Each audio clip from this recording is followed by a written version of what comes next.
The snow had been falling for hours, thick and relentless, turning the quiet forest road into a treacherous ribbon of white. Ethan Matthews, a single dad with tired eyes and a worn leather jacket, gripped the steering wheel with knuckles white from worry. His 8-year-old daughter, Lily, bounced anxiously in the passenger seat, her little mittened hands clutching a backpack stuffed with snacks and coloring books.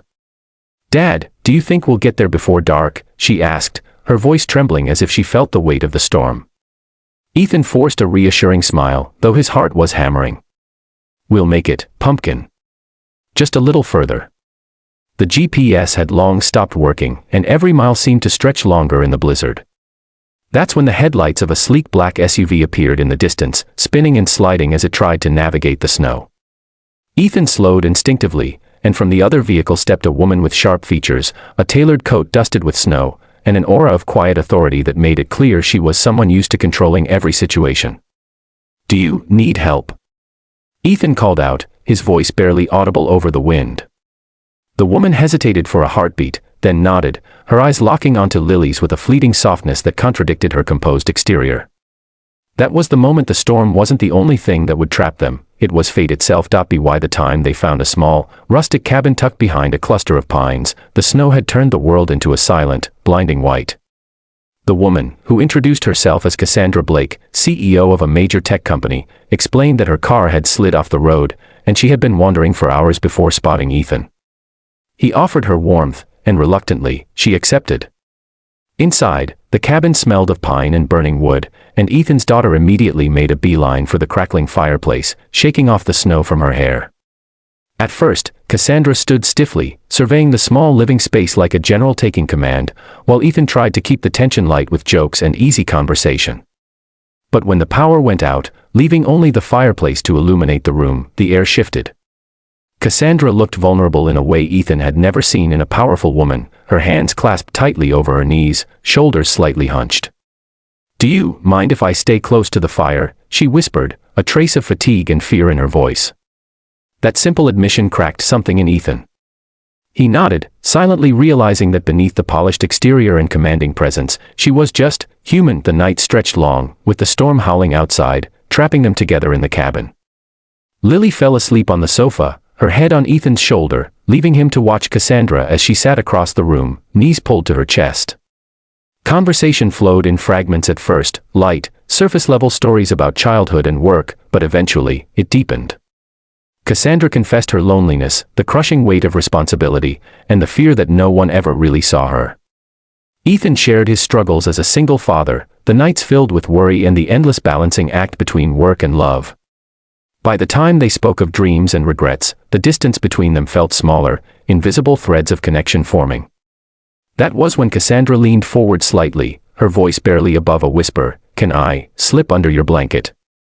Ethan froze, heart thudding, but when he saw the earnest vulnerability in her eyes, he simply nodded.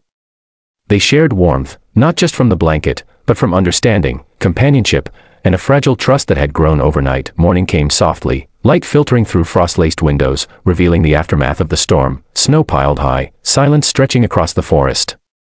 Cassandra stepped outside first, leaving footprints in the fresh snow, but paused to look back at Ethan and Lily. "I never thought I'd feel this safe," she said, and Ethan realized neither had she. The drive home was quiet, comfortable, a stark contrast to the tension-filled journey the night before. They parted ways with promises to stay in touch, but neither of them knew that what had started as a shared need for shelter had grown into something far deeper.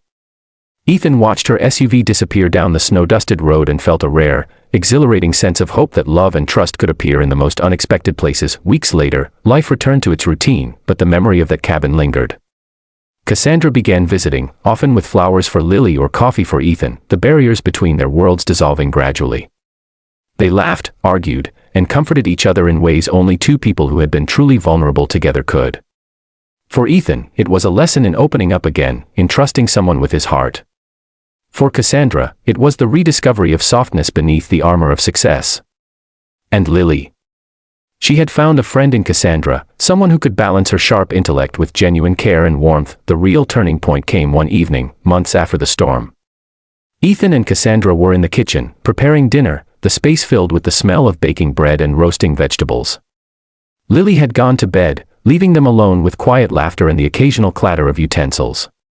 Cassandra hesitated, then reached for Ethan's hand. "I don't want to pretend this night, this feeling, is just temporary anymore," she said softly, eyes glistening with sincerity. Ethan pulled her into an embrace, heart pounding with the knowledge that the stormy night that had brought them together had also given them a chance to heal, to love, and to trust again. "Neither do I," he murmured, and in that moment, the cabin's warmth, the quiet snow, and the fragile beginnings of a family they could build together felt like the truest home either of them had ever known. Life wasn't without its challenges, deadlines, single parenthood, and the occasional fear of heartbreak, but they faced each obstacle with a bond forged in vulnerability and mutual respect. The storm had ended, but the warmth they discovered in each other continued, a reminder that sometimes the universe has a way of trapping people in the right place at the right time. In the end, it wasn't just about surviving a blizzard, it was about discovering love, family, and the courage to let someone in.